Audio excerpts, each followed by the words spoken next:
It's awesome. What's up, Profitable Stylists? Here we go. Running a little late this morning. Quick announcement. This is the last week of the giveaway that we're doing for our 15,000 subscriber. So go ahead and check out the video link in the description below. And in the comment, yes, in the comment section, go ahead and type if you want the REVOLVE treatment, if you want the men's Xenogen treatment, or if you want the women's, Xenogen treatment. And we will be picking a winner next month coming up. So with us today, we've got John Salvador. John, you need to actually lift your camera up a little bit. He's moving it all over the place, I know. And you need to shift yourself over just slightly. There you go. Right there. Do not move the camera.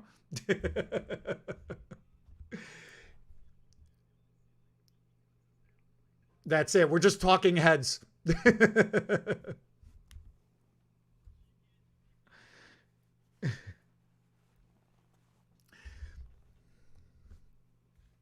Wait a minute. Do we have audio, first of all? For you guys. I can hear Bernard. Here we go. RJ, can you hear us on YouTube? Yeah, now I got your audio going. All right. So we're just all kinds of technical difficulties this morning. We're going to talk about what? You tell me, Eddie. All right. So there is a famous actress by the name of Tricia Helfer. Okay. Do you know her? Do you know her, John? Tricia Helfer? I know of her. I know of her. Yeah. I didn't know that was a real name. I just like the what's the oh shoot. What's the name of the show she's in? She was in a bunch of She's been in a bunch of different shows. The more recent ones was SWAT. That's currently going right now, I think, and The Rookie is currently going right now. Okay. She was in Lucifer. Lucifer. I couldn't think of the name. I was thinking Satan, devil. What is it? Eddie. Is there a difference? Lucifer. Guys, I was feeling, with my Catholic upbringing, I was feeling so guilty because that's like the number one thing you're supposed to feel as a Catholic. And I was feeling so guilty to watch it. I kept looking. Netflix kept recommending it for, years. And I go, oh, God, it looks so good. The previews look so good. I can't watch that, though. I'm like, what the hell, It's pretty freaking good. They present it very well. They have presented that show very well. It's just a basic detective movie, She is the detective. And I mean, I like it. And she's so pretty in this show. She's the most famous debut was from Battlestar Galactica. I saw that when you sent me that thing about red dress. She had trouble with extensions lately, and so there was some media attention about extensions. We'll talk about. What were you going to say, John?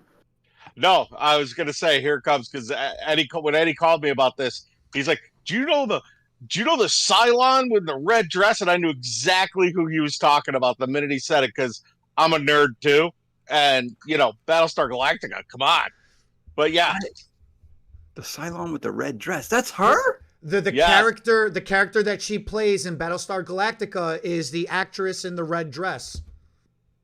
That is her. Oh yeah, the alien dress. Yeah. I'm gonna have to go back. I didn't realize that. I just realized that girl was really pretty, and this one's really pretty. I just didn't watch all because she is very pretty. Yeah, she is. And apparently she got metal poisoning. Was that what it was called? Heavy metal poisoning. Heavy metal poisoning. Very unfortunate. Today's stream is not going to be. No, yeah, this is serious. This is like a public service announcement stream this week. Okay, heavy metal poisoning is a very serious thing, and then it's very unfortunate that she contracted this.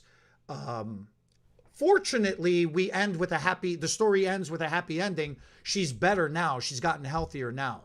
They caught it in time early enough. She was telling a friend her symptoms, and that friend said that she had got diagnosed with heavy metal poisoning. You should get checked for that. You should go get tested. And luckily she did that. Yeah, and her results were through the roof. It says that her results were through the roof. She had heavy duty lead poisoning from the clips that were in clip-in hair extensions. Now, Bernard, John is going to ask us a bunch of questions because he has so many questions, and I've been trying to hold him back because I want to get the raw reaction, right? But he has so many questions. I don't even know where to start with this, okay? Because in my experience, and once again, I am half as experienced as you guys are with hair extensions, okay? But doing hair, the clip-in hair extensions are those teeny tiny little barrettes, right? That actually pop, right? Right. Most of them. Okay, so in this story, she's had these clip-in hair extensions in her head for 3 to 4 months. That's what. Right. How?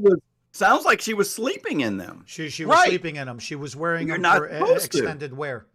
Okay, Right. so if you look her up and you look up her, what is it, IDMB or whatever it is. IMDb. Okay, yeah, thank you. IMDb. What does that mean? What does IMDb mean? it's like International Movie Database. Yeah. Okay. I don't know Okay. why I know that. Don't ask me why. I don't know. Nerds. Yeah. Yeah, I don't want to know why you were looking those pictures up, Eddie. But if you look at her picture, it's obvious that she colors her hair. She sees a hairdresser. I mean, they're starlets. They're hairdressers on set, no matter what they're doing, whatever project they're doing, correct? So here's my thing. With those clip-ins, they have to come out at some point for them to get their color done, for them to get their hair done. So was she showering in these? Was she working out with these things in their head? Because then it says in the story that when they took, she actually had to, first things first is she was starting to get sensitivity where the clips were, and she kept having to press it to make the sensation go away. But then when they took them off, the metal was oxidized. It was green. So like a statue in the park that turns green. Right. So that was sitting against her head, where those heavy metals from whatever what country that stuff was made, that clip was made in, that was actually soaking into her bloodstream, which is horrific as far as I'm concerned. Which means she But- probably had open That is. wounds. Yeah. Most likely. I don't know that just going through the skin would be enough. But But I'm no. overexposure over time, because you're in sauna, you're in the shower, you're getting night sweats, you're on set under the lights. Yeah, again, she's an actress, right? And Bernard and John, you both of you have been on stage with me plenty of times, and you And guys in have been on saunas. stage yourself and in saunas and hot tubs and stuff like that too. It gets hot, man. You're freaking sweating, right? Yeah. So it softens up your skin. It opens up your pores. I mean, that's what it's supposed to do. If it's rusting and if it's flaking off and if it's oxidizing like that. And I don't know. I've never heard of this before, first of all. So I know the beads on our onstage beaded Western strands are made out of aluminum. Aluminum, Now, yeah. Yeah. So I don't know. There's a lot of beads out there. There's a lot of different metals that beads are made out of, because that was one of the big selling points of ours is we don't reuse the bead. Now, a few people do, but it's not recommended because some beads are, first of all, some beads are painted and they flake off and there's some sort of other metal underneath. Some beads are so hard that when you squeeze them onto hair, they don't come off very easily. They're so aggressively firm of a metal. And then some are so soft they don't hold the first time. So that's one of the things. And the guy that owns our company is in his early 80s.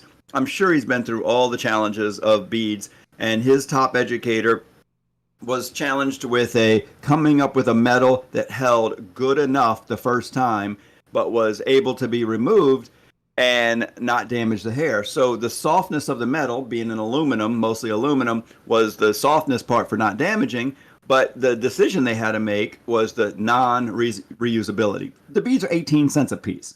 So worth it. But a lot of hairdressers are used to eye tips where they reuse the bead quite a few times. The bead is flaking off, the paint's flaking off. You see the paint chips in the hair. You see the bead start shining bright silver. And it's probably okay for most of those beads, but they either have threads on the inside that's cutting the hair or silicone that ends up rolling out of the inside of the bead. So you've got a lot of different, I'm not saying good or bad about all the different beads. I'm just mentioning a lot of different aspects of beads. And in most cases, a bead is a distance away from the scalp anyway. That's the biggest challenge I'm seeing here is the attachment method was most likely, and we don't know 100%, but it seems like from reading the articles, it seems like it was clip-in hair extensions. And those clips, technically, most hairdressers, if it's going to stay in multiple days because you're on set and you don't want to have to take it out and put it back in, they usually tease that hair right near the scalp. They tease it really strong and hook that clip into that teasing, and they push, and then they clip it where it's into a little knotted little rat's nest right near the scalp, so it holds really well. And so that teasing is going to push that clip closer to the head, and the metal is going to be right up against the head in that case. So, and you also have to remember that when you're on set, when you're doing like what a lot of people don't realize is when you're on TV or when you're doing a movie, you start 3, 4, 5 o'clock in the morning and you start doing makeup and hair, and then you're filming well into 10, 11, midnight. You're doing 17, 18-hour days, easily to 20-hour days, 21-hour days. Like, these people are only sleeping 3, 4 hours a night. It's a lot. There's a lot of more work that goes into this than what people realize. Yeah. So, but my question is, and like I was saying, once again, because you guys know more than I do. So you've got these little clips that are basically like a comb, right? Yep. Like you said, they hook in and you pop them, right? So she had this in her head for 3 to 4 months. It said in the article. Okay, you can't tell me that she wasn't in front of a hairdresser at some point in time where they had to actually remove this, color her hair, put them back in, whatever they were doing, and no one educated her on the fact of, you got to take these things out of your head. Well, I think that you're right on this. And the most frustrating thing for me of doing extensions for like 30 years is I've only been on a set 2 or 3 times. I got called in because somebody didn't know how to do whatever. But I've also talked to quite a few hairdressers that have been on set. You see the YouTube videos, the movie, like documentaries backstage, even talking to Sasha about being on a lot of movie sets. Most hairdressers that are doing these celebrities don't know much about hair extensions. So often they don't know how to do any one technique very well. Most hairdressers just think it's just a little add-on. It's a little simple add-on. It's just a little accessory that you add to hair. I'm doing hair. Oh, you need a little more hair? Here's some hair. Because remember one time when some set, I can't remember what it was, there was when Sasha was getting us involved with one of those TV shows. I think it was one of the competitions between hairdressers. And the owner of the company then, they were asking them to donate hair. And we donated a lot of hair. And I thought, we're donating a bunch of hair to a set where hairdressers are competing, and we're hoping they grab and use our hair because we'll get mentioned. And my first thought was, none of these freaking hairdressers know how to use our Nobody's certified. It was keratin bonded hair, and they're bobby pinning it in, they're braiding it in, they're doing all kind of guessing. And I think that's pretty common of backstage when a celebrity or a director tells this is what the look needs to be, and the hairdresser's like, ooh, she don't have enough hair, and they just like look around and cut crap off of a wig and stick it in there, hairspray it and stick it, make it work. They don't know how to do. No one hairdresser knows how to do all the hair extension techniques correctly anyway. And then a lot of us get in a tight spot and don't want to admit that we don't know how to do something, so we're making it up on the spot. I think that's the biggest problem. One of the other problems is, and this isn't going to sound good. There's no nice way to say this. Unfortunately, there is no time. You're on very, very tight schedules. And both of you have been backstage at shows with me where I've been in charge of the show. Like I've been the show manager. And you see how I get when I'm backstage. I'm yelling at everybody, let's go, let's go, let's go, right? And Right. and you know, we got to be on stage in an hour. Prep day, we only have like 3 hours for prep day, but I'm running it like we only have an hour and a half. We only have half the amount of time because I know some insane crap is going to happen. And it always does every single time. And we cut a lot of corners on the model. And how many times have you heard me say, how many times have you guys, both of yous actually have come up to me multiple times and said, Eddie, dude, what are you doing with this? Like, she's half done. I go, she's done enough for stage. Tell her we'll fix it when she gets off stage and we'll do it after the show. I'll redo her hair tomorrow at the salon. I don't care. Get her on the stage, you know? Right. And you guys have seen me do this multiple times. And unfortunately, that's the thing. Now, and the other side of it, and we were just at a hair show in Nashville, and my son was doing a girl's hair, and he goes, what do you think, Dad? And I said, not enough hair. If you were just a customer in a salon, fine. But in front of a crowd of a few hundred people, they're going to be more judgmental, and we need to put a third weft in there and 2 packs of strands. And so we're putting almost a fourth to a third more hair than we normally would put. Yeah. Because it's stage work. So stage work is not real life, ever. It's not. And good or bad. Nor is a movie or a TV show or a photo shoot or anything else, you know? And this is why you see, like right now, if you go on the Instagrams or if you go on the TikToks and TikTok, whatever the hell it's called, TikTok. You know, you always see like all the image is a girl's got her hands dug into the back of her head and fanning out all of her hair so they could take the picture to make it look nice and full, because they have the normal amount of hair in that head and they're trying to spread it out to make it look more than what it is, fuller than what it actually is. Yeah, it's all smoke and mirrors. I was about to say smoke and mirrors. Yeah. No, but that's fantasy. Like TV and movie is a fantasy, right? It is smoke and mirrors. So that's the answer to your question, John, is that, yeah, she was getting her hair done, but she might have just been getting colored on her new growth and around her hairline. They may have been leaving the interior alone going around the clips, not actually taking them out, coloring her hair, putting it back in, which means they were shampooing her hair with those clips in potentially. We're speculating, right? Of course. But for those clips to rust, for those clips to oxidize, it's a lot of exposure to moisture and heat. And the only way to do that is to break it down with water, whether sweat, direct contact, or environmental, like if you're in a pool or a sauna or in a hot tub or in something. You just fell out of your chair. Pressed the button on my chair and it went. Did y'all see that? I'm talking and all of a sudden I'm going, oh, he's back up again. Okay. There's a lot of levers on this chair, and I leaned back, and apparently my leg hit a lever and locked it leaning back. So I was trying to find the right lever, and I was like, I got it loose. Now I wonder what this lever does. I thought Bernard was one of those fainting goats. Damn, that's awesome. Scared me. That's so awesome. Eddie, I get everything you're saying, and yeah, we've been through it. But I guess to go more with your public service announcement is that there needs to be a level of education for the client or the end user of anything that we do as professionals. I mean, when a client leaves you, you just don't high five them and go, yeah, go pay your bill, right? Do you? You know what? That's what I'm going to do tonight when I go into the salon later tonight. You know what? Yes. Go pay your bill. My clients, go pay your bill. Yeah, just fist bump them and thanks. You know? I'll call you tonight later and I'll let you know how that went.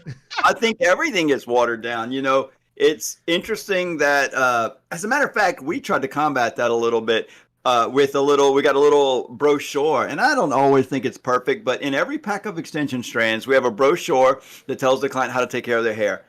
I wonder how many actually give it to the client, because I realize when 30 years ago, becoming a hairdresser, I remember the day when the color reps would come in and say, y'all need to do more color.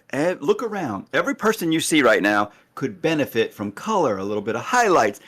I didn't know that maybe 10 years from then, almost everybody I looked at would have color or highlights. So I remember a day when there were so few that had it. The conversation was, well, when you get color, this is how you take care of it. You know, we talked about the chlorine water, the salt water, the sun damage, the products you should use. And then it got to be so normal. Everybody's got it. They must know how to take care of it. So then you got these new little teenage girls that have never had color before because they weren't alive a few years ago. They're getting their color highlights for the first time. Nobody tells them anything because we just feel like the whole world knows how to take care of hair color and highlights.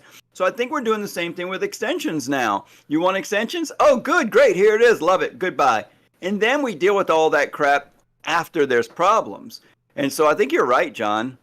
Education, more communication, and it's just a simple conversation. And I always go back to something that Eddie threw out there years and years ago. And Eddie always tells people, and you can probably do it better. You'll probably say it better, Eddie. But like you say, Eddie, you don't gossip with your clients. You talk about their hair with them. And where you actually talk to them about their hair, about what's going on with their hair and what we're going to do. And then you always talk about the longevity of it. Yeah. And these are your words. And I agree 100% with it is, you know what? I really don't care who Taylor Swift is dating. Okay. I don't. You know what I care about? You're saying it more nicely. I use a couple of color choice words. Yes, you do. Yes, you do. I care about my client taking care of of what we're accomplishing together. And so that's where I picked that up from. I picked that up from you about 15 years ago. That's good. And I think, and now especially because like with being in with doing on-stage extensions, all my people, there's that little thing that's in the package, Bernard. I hand it to them, and I always tell them, I go, you have any questions about how to take care of this? Call me. Yes. Call me. Because we all have cell phones. We all have cell phones. Give me a call, shoot me a text. Yeah. Because an ounce of prevention is worth what? A pound of cure, right? At least. So this is a new saying. Hey, remember this one, Bernard, because I'm going to try to say it to you again, and I'm going to goof it. I've always known it. Oh, I love sayings. I love sayings. Oh, that's awesome. Say it again. An ounce of success. Wait, what? Eddie, listen. Stop talking. An ounce of prevention is worth a pound of cure. Oh, I'm really going to mess this up. Yes. Oh, I love it, though. That sounds awesome. Yeah, how serious. That sounds so... Look at him. Look at him. I'm trying to commit it to memory. And you'll mess it up anyway. You barely speak English, so it's all right. That's what I say. To what you're talking about is this. When I first... Look, I didn't... I've been very open about this. I didn't choose to become a hairdresser. It was just... I became a hairdresser, okay? So I didn't have I learned the artistry. I learned to appreciate the industry. I didn't come in with a love for the industry straight away. I was dealing with a lot of analytical stuff. I was dealing with a lot of logistical stuff. So I was looking at the industry from a very business-minded perspective. Similar for me. I didn't realize that. Yeah. So then when the clients would come in, what I've realized was every stylist was having that gossipy conversation. I'm not saying it's wrong. I'm just saying I wasn't able to keep up with it because I didn't know who was popular and I didn't know what brand or what label, or I didn't even know I didn't even know that labels existed and that. How many of you went through this like I did?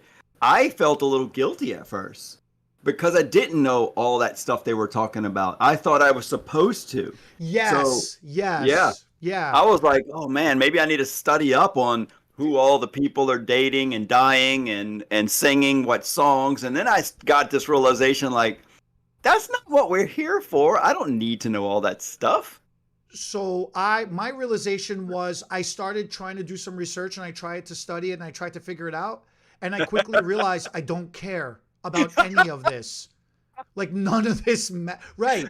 It got nothing to do with what we're doing, you know? Right. And Right. again, I was coming at it way too logically. I was coming at it way too business oriented, you know? And I was trying to rationalize, how does this help the hair? And it doesn't. It just fills in the time in between. So then Sometimes those celebrities' hair is part of the conversation. So I you didn't might need a I little.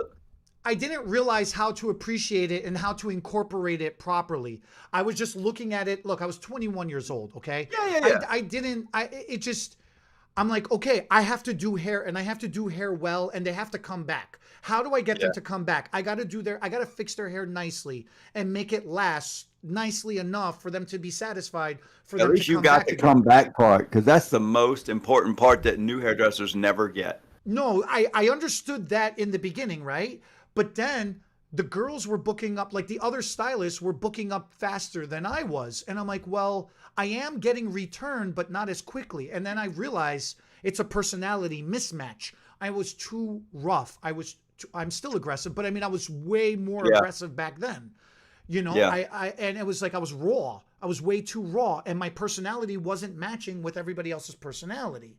Because they And do want to talk some gossip. So they you have to do. do it for some relationship at some point. And then But you're there right. lies the problem, because I'm stubborn and I refuse to do it. So what I started doing was I started talking to the client directly about the gossip became the client's gossip, not the world's gossip.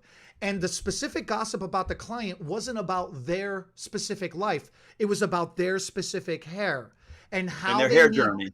and their hair that's actually a perfect way to say that, you know? And that's what it became. And then that's how I became different from everybody else around me. And then That's all good. of a sudden, I wasn't booking as fast as everybody else, to all of a sudden I started skyrocketing in how much more I was booking against everybody else, because now the reputation became of, you got to go see this guy. This guy knows what he's talking about. This guy will fix your hair, and your hair will never be like, it'll be so different, right? It'll be like you've never had it before. So And people started you know coming what? in You for probably didn't that. realize it. You probably didn't realize what was going on there, that we've learned over time, is that most people's favorite person is themselves. And when you make it about I them, didn't they realize love that you. Yeah, they love you because you are caring about their about life, their them. hair. Right. And I've always made it where the experience, you know, and I always talk about the experience of coming in and being professional. The client is the celebrity in their they are the hero of their story, right? Mhm. And Yeah. when they leave the salon, they are everybody is a celebrity to a certain level.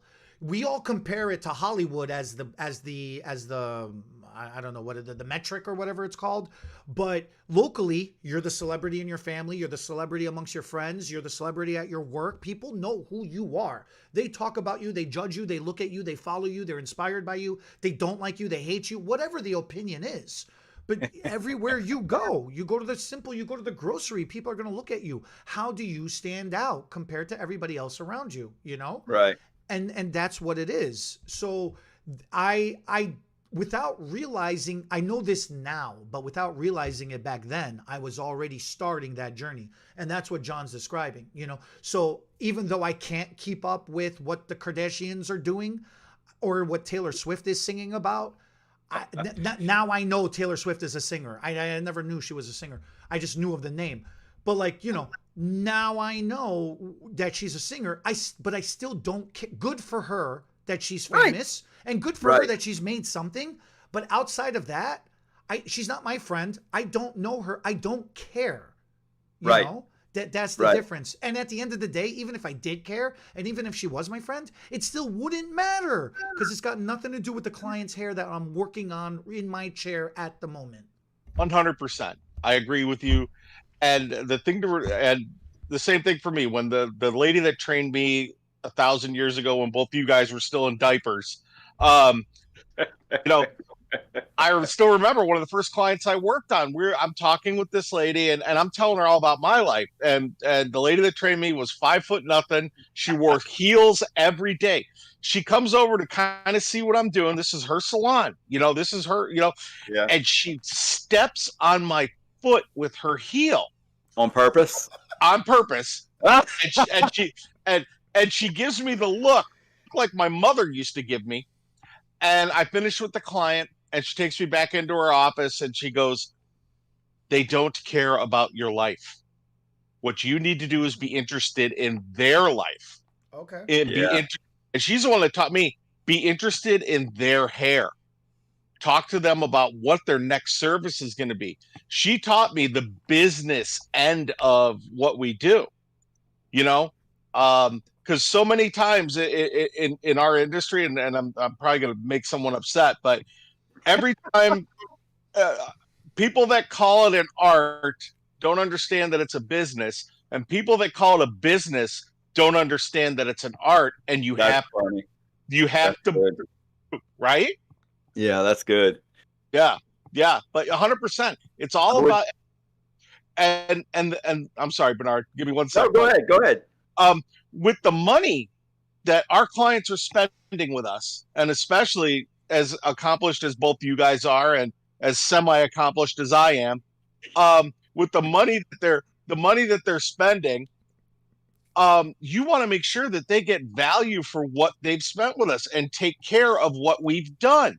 Because if Susan goes home and she's out of shampoo and decides to take take dishwashing soap and shampoo her hair and pull that color right out, well, you never told me not to do that. Right. It's like when you pick up a prescription from the pharmacy, right? What's the thing they say to you when you get your prescription? Do you have any questions for the pharmacist? And then they give you that paperwork that's stapled to it that spells everything out for you. Yeah.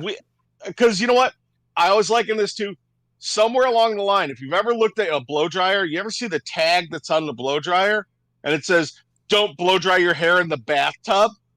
Because someone somewhere along the line Did it. decided that they're going to sit in the bathtub, blow dry your hair. Exactly. Or someone decided to make toast in the bathtub. You see what I'm saying? Right.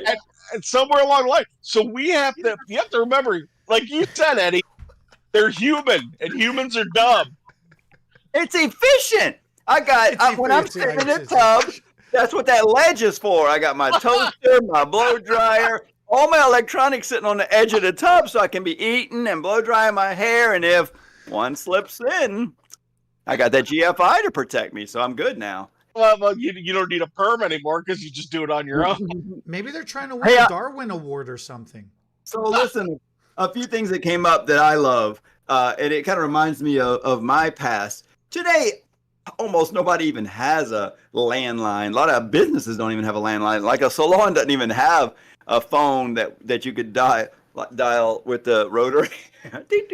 So most of us have cell phones, but when they first came out, it was like, ooh, this is my private line. I'm not giving this number to everybody, just my few friends, So I'm sure a lot of people thought like this, but to me it was like business forward thinking.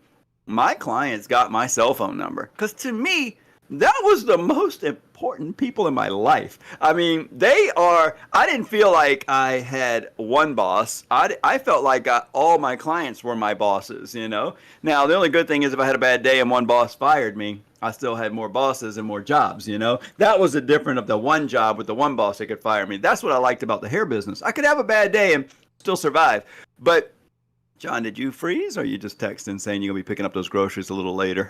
Sorry about that. Actually, I just got a text client, and you talk, and I just texted back saying, "Give me about 30 minutes."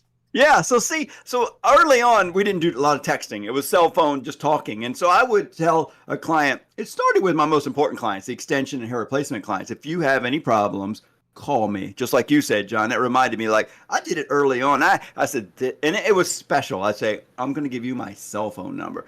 And they were like, ooh, they felt like they were cared for, because I really want to know what the problem as soon as possible. I didn't want them going to another stylist saying, he messed up my hair, can you fix it? And I never see him again.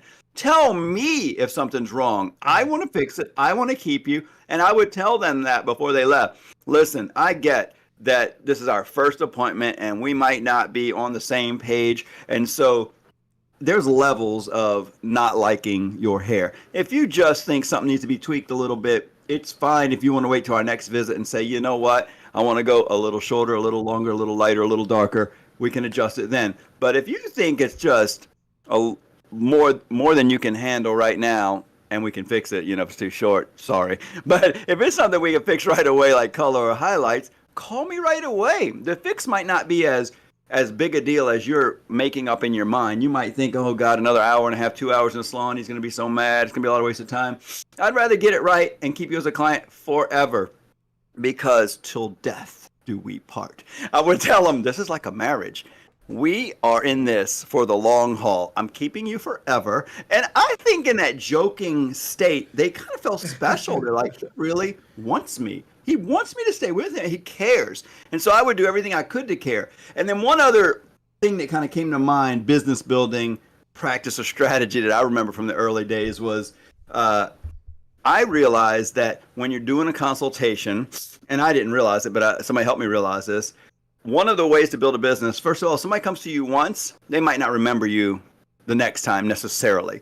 But there was this marketing strategy where if you could somehow, no matter what it took, whether you had to do discounts or whatever, if you could get somebody to come to you a second time, they were 50% more likely to come again. And then a third time, 75% more. But on that fourth visit there, it's like Starbucks for me. Sometimes I leave work and I just end up at Starbucks. And I'm like, what the hell am I didn't want to go to Starbucks. It's just like my brain says, coffee time. And so for salon, if you get them in a few times, they are just, you're in their phone, they're calling you or showing up at your place.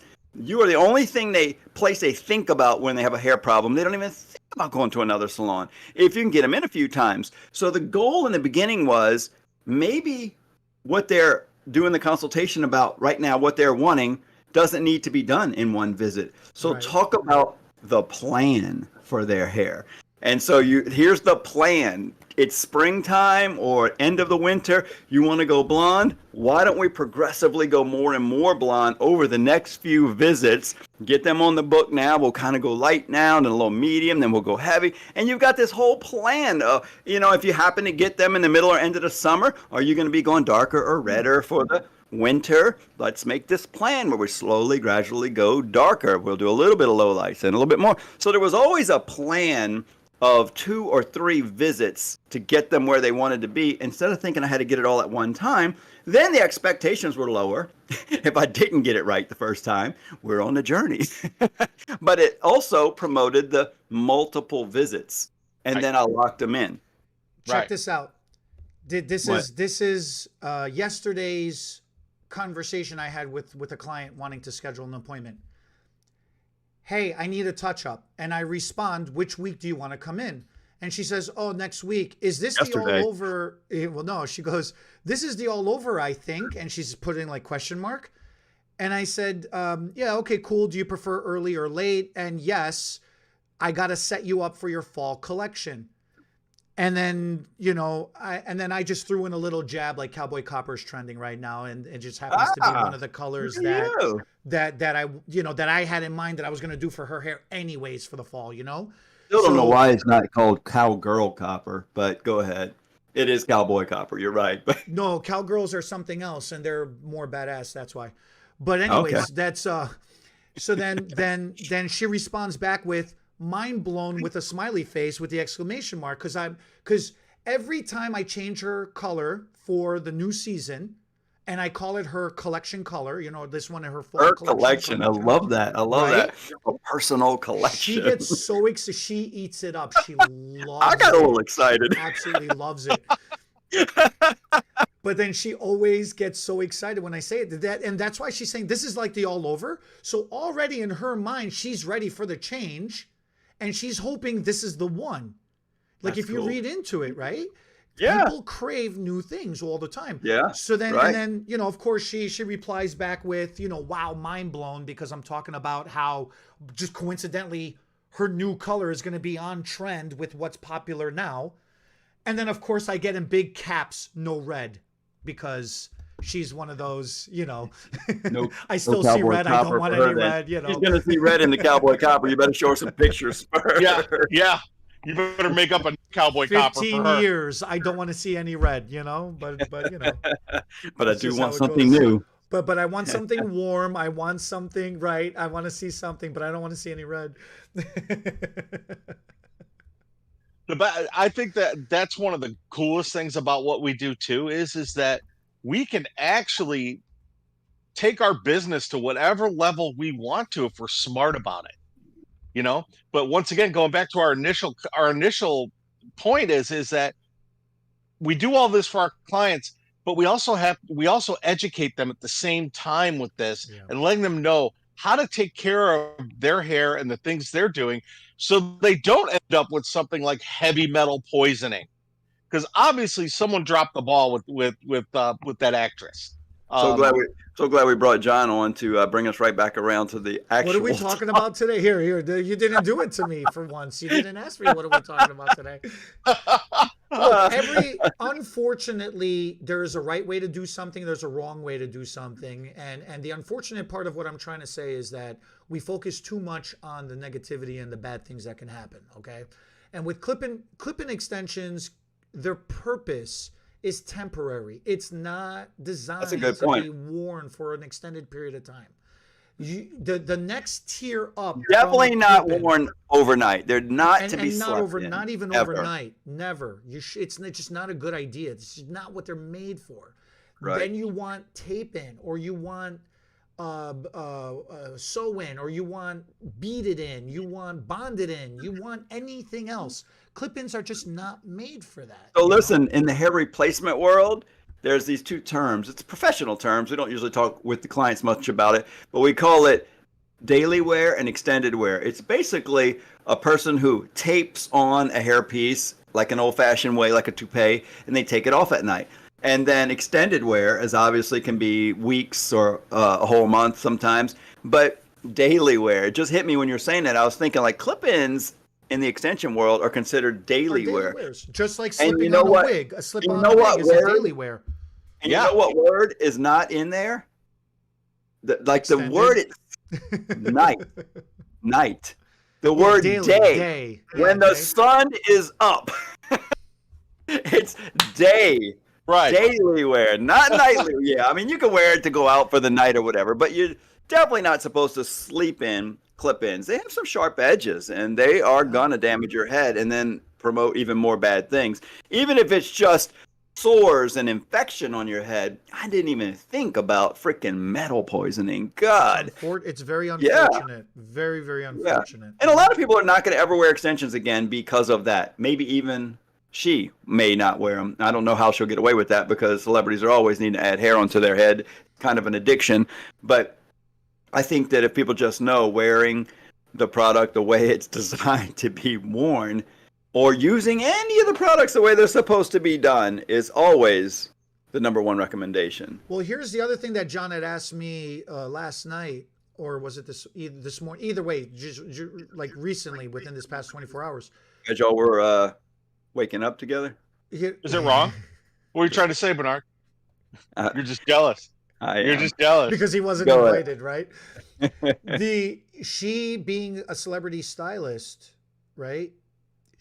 She's still a woman. She's not immune to unfortunate things. You know, she's still a client at the end of the day.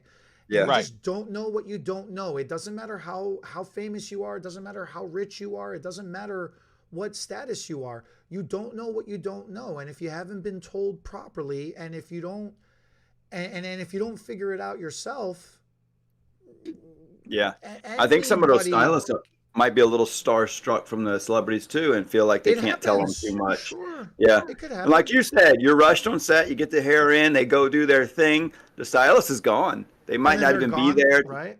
Yeah. They're not there to tell them to take it out. They can't take it out. The the stylist might even told her, now don't sleep in these and not wait for nighttime. Take them out at night. She can't put them back in the morning. The stylist might not be hired to come tomorrow, but she might have to be on set again tomorrow. So a few hours of sleep, go back right back to work. You're gonna make it work. I'm gonna sleep lightly, satin pillow. Maybe I'll wrap my head in toilet paper. Whatever they do.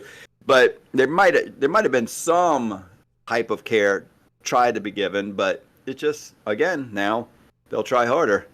I got to go to another meeting, guys. Can we end this soon? Absolutely. No, that's what I wanted to end on. Unless you have any other questions, John, you good? No, I'm good. I appreciate you guys letting me Yeah, come play thanks for coming on. Yeah. So then here's the sign off. As always, let us know in the comment section below. What do you guys think? What do you guys feel about this?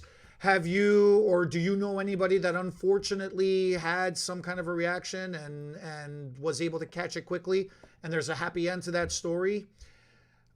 This is where Eddie begs for comments and subscribers. Not subscribers. What is Eddie. it? Click twice on the subscribe button? No, that's subscribing and unsubscribing.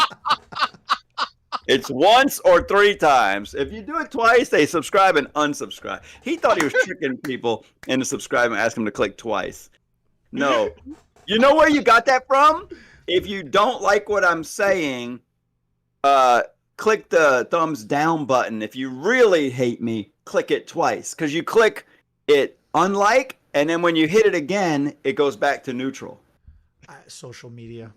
That's what the social media, like, if you really hate me, click unlike twice. Okay. Basically, if somebody it's wants saying, to teach me social media, leave a comment in the section and don't do it. and It's tell me impossible. you You can't learn it. You'll need a whip. You'll need a whip and a chair to teach him. Talk to y'all next week. All right. Thanks, guys.